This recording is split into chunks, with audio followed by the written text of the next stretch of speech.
The Valiant Little Tailor by the Brothers Grimm. One summer's morning, a little tailor was sitting on his table by the window. He was in good spirits and sewed with all his might. Then came a peasant woman down the street crying, "Good jams cheap! Good jams cheap!" This rang pleasantly in the tailor's ears. He stretched his delicate head out of the window and called, "Come up here, dear woman. Here you will get rid of your goods."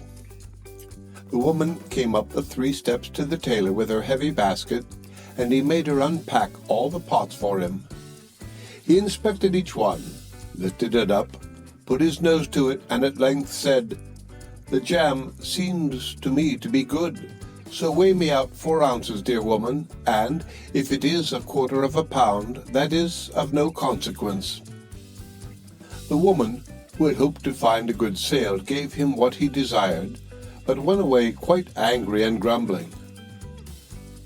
"Now this jam shall be blessed by God," cried the little tailor, "and give me health and strength."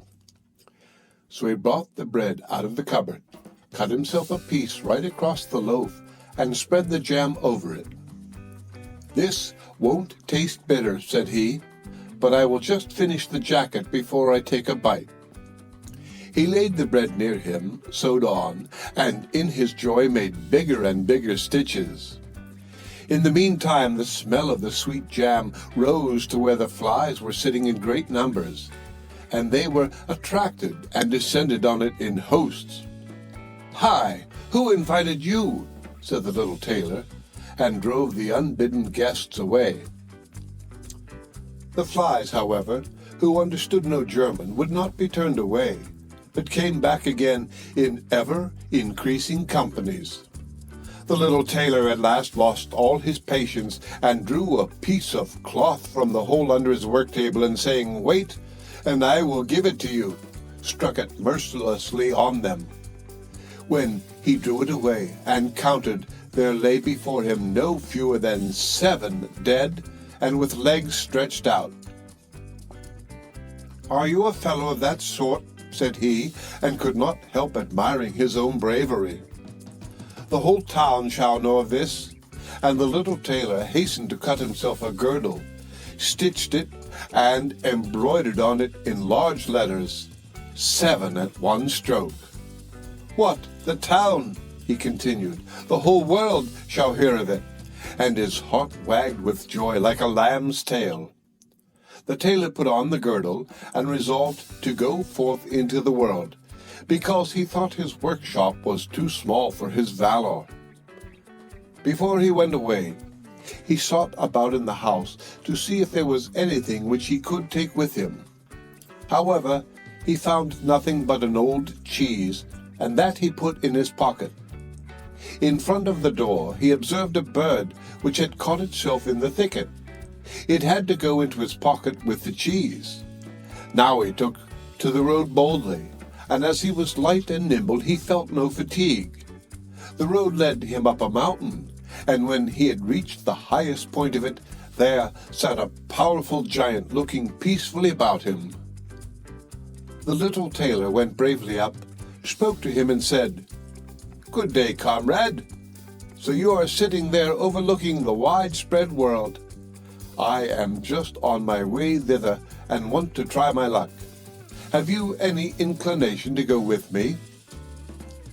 The giant looked contemptuously at the tailor and said, "You ragamuffin, you miserable creature." "Oh, indeed," answered the little tailor, and unbuttoned his coat and showed the giant the girdle. "There may you read what kind of a man I am." The giant read, 7 at one stroke, and thought that they had been men whom the tailor had killed, and began to feel a little respect for the tiny fellow. Nevertheless, he wished to try him first, and took a stone in his hand, and squeezed it together so that water dropped out of it. "Do that likewise," said the giant, "if you have strength." "Is that all?" said the tailor. that is child's play with us, and put his hand into his pocket, brought out the soft cheese, and pressed it until the liquid ran out of it. "Faith," said he, "that was a little better, wasn't it?" The giant did not know what to say, and could not believe it of the little man. Then the giant picked up a stone and threw it so high that the eye could scarcely follow it. "Now, little mite of a man, do that likewise." "Well thrown," said the tailor, "but after all the stone came down to earth again. I will throw you one which shall never come back at all." And he put his hand into his pocket, took out the bird, and threw it into the air. The bird, delighted with its liberty, rose, flew away, and did not come back. "How does that shot please you, comrade?" asked the tailor.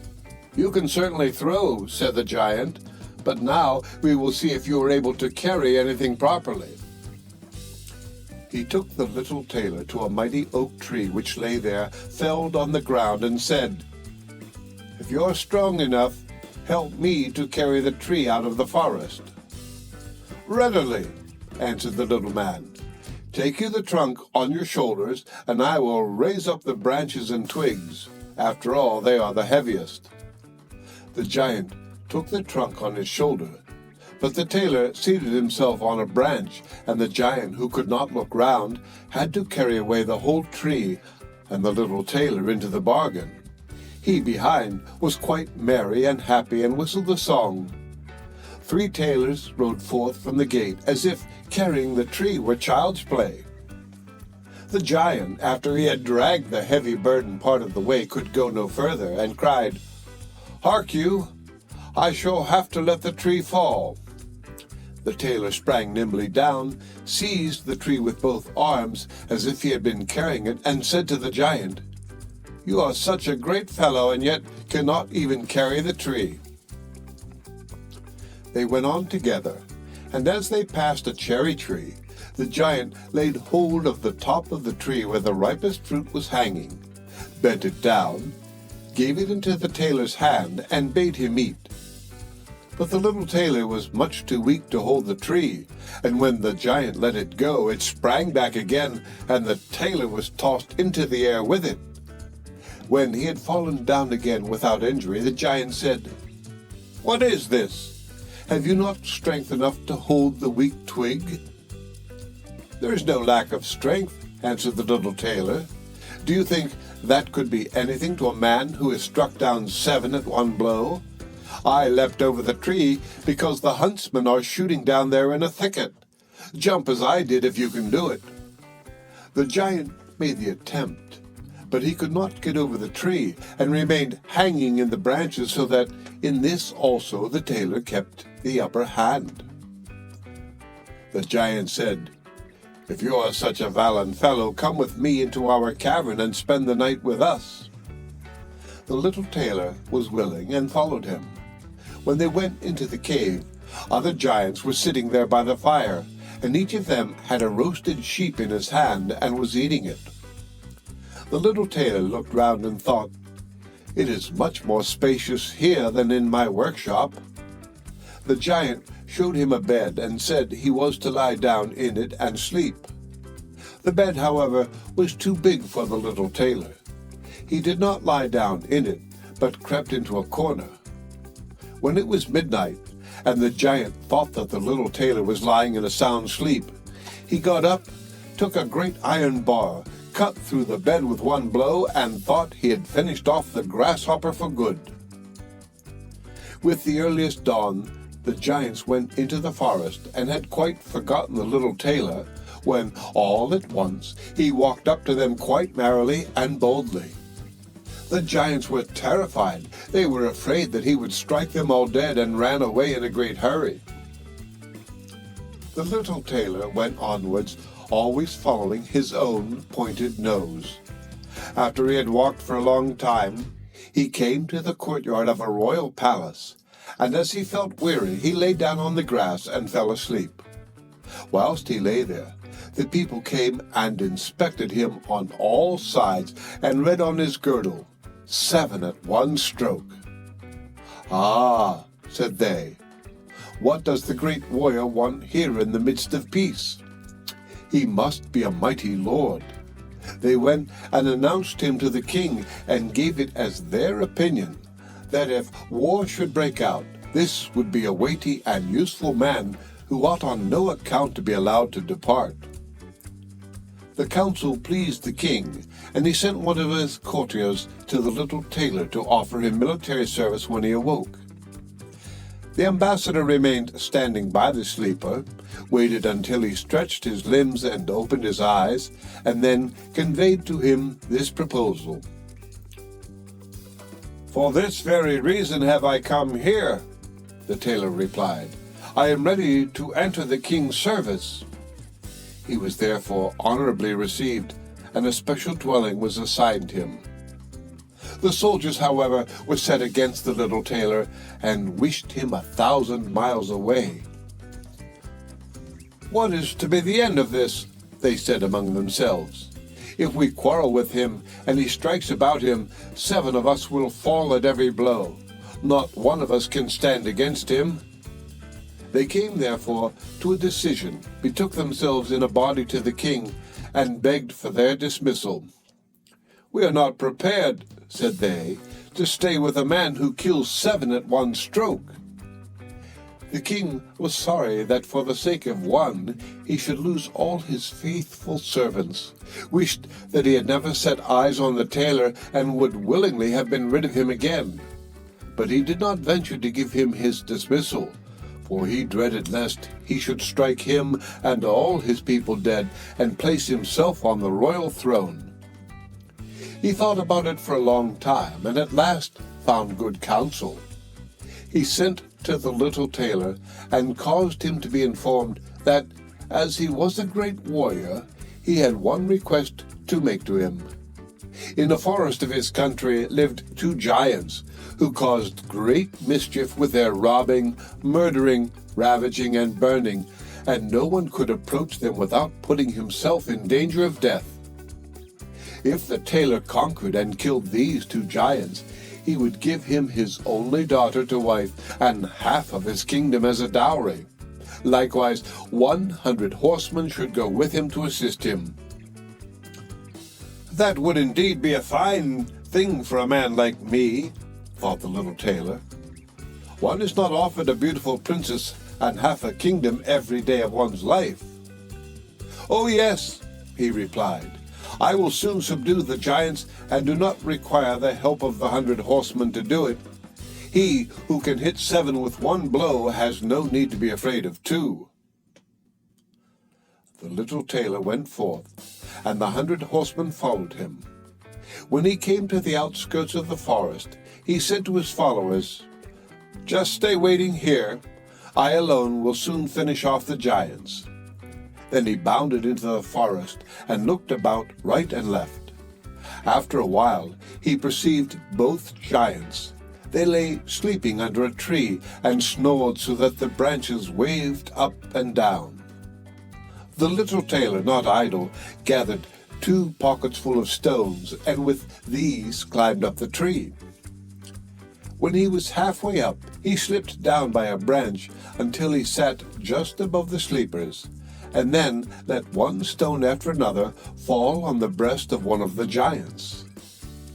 For a long time the giant felt nothing, but at last he awoke, pushed his comrade, and said, "Why are you knocking me?" "You must be dreaming," said the other. "I am not knocking you." They laid themselves down to sleep again, and then the tailor threw a stone down on the second. "What is the meaning of this?" cried the other. "Why are you pelting me?" "I am not pelting you," answered the first, growling. They disputed about it for a time, but as they were weary, they let the matter rest, and their eyes closed once more. The little tailor began his game again, picked out the biggest stone, and threw it with all his might on the breast of the first giant. "That is too bad," cried he, and sprang up like a madman, and pushed his companion against the tree until it shook. The other paid him back in the same coin, and they got into such a rage that they tore up trees and belabored each other so long that at last they both fell down dead on the ground at the same time. Then the little tailor leapt down. "It is a lucky thing," said he, "that they did not tear up the tree on which I was sitting, or I should have had to sprint on to another like a squirrel. But we tailors are nimble." He drew out his sword and gave each of them a couple of thrusts in the breast, and then went out to the horsemen and said, "The work is done. I have finished both of them off, but it was hard work. They tore up trees in their sore need and defended themselves with them. But all that is to no purpose when a man like myself comes who can kill 7 at one blow." "But are you not wounded?" asked the horseman. "You need not concern yourself about that," answered the tailor. "They have not bent one hair of mine." The horseman would not believe him and rode into the forest. There they found the giants swimming in their blood, and all round about lay the torn-up trees. The little tailor demanded of the king the promised reward. He, however, repented of his promise and again bethought himself how he could get rid of the hero. "Before you receive my daughter and the half of my kingdom," said he to him, "you must perform one more heroic deed. In the forest roams a unicorn which does great harm, and you must catch it first." "I fear one unicorn still less than 2 giants. 7 at one blow is my kind of affair." He took a rope and an axe with him, went forth into the forest, and again bade those who were sent with him to wait outside. He had not long to seek. The unicorn soon came towards him and rushed directly on the tailor as if it would gore him with its horn without more ado. "Softly, softly, it can't be done as quickly as that," said he, and stood still and waited until the animal was quite close, and then sprang nimbly behind the tree. The unicorn ran against the tree with all its strength and stuck its horn so fast in the trunk that it had not the strength enough to draw it out again, and thus it was caught. "Now I have got the bird," said the tailor, and came out from behind the tree and put the rope around its neck, and then with his axe he hewed the horn out of the tree, and when all was ready he led the beast away and took it to the king. The king still would not give him the promised reward and made a third demand. Before the wedding, the tailor was to catch him a wild boar that made great havoc in the forest, and the huntsmen should give their help. "Willingly," said the tailor, "that is child's play." He did not take the huntsmen with him into the forest, and they were well pleased that he did not, for the wild boar had several times received them in such a manner that they had no inclination to lie in wait for him.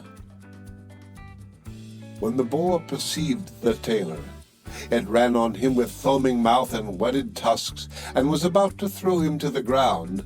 But the hero fled and sprang into a chapel which was near, and up to the window at once, and in one bound out again. The boar ran after him, but the tailor ran round outside and shut the door behind it. And then the raging beast, which was much too heavy and awkward to leap out of the window, was caught. The little tailor called the huntsmen thither, that they might see the prisoner with their own eyes. The hero, however, went to the king, who was now, whether he liked it or not, obliged to keep his promise, and gave his daughter and the half of his kingdom. Had he known that it was no warlike hero, but a little tailor who was standing before him, it would have gone to his heart still more than it did.